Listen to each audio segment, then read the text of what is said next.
هغه خلک به کیدای شي میا صاحب ته دا وایي چې میا صاحب ستا وارث وشته خدای مکه.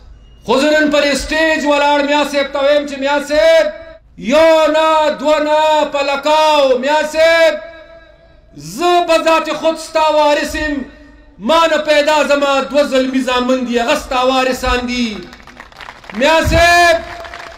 میا صاحب ایمل ستا وارث دی د ایمل دوه زامن دي هغه ستا وارثان دي میا صاحب. دا ټوله جرګه دا موجود خلک دا ستا وارثان دي میا صاحب. ټول پښتون قوم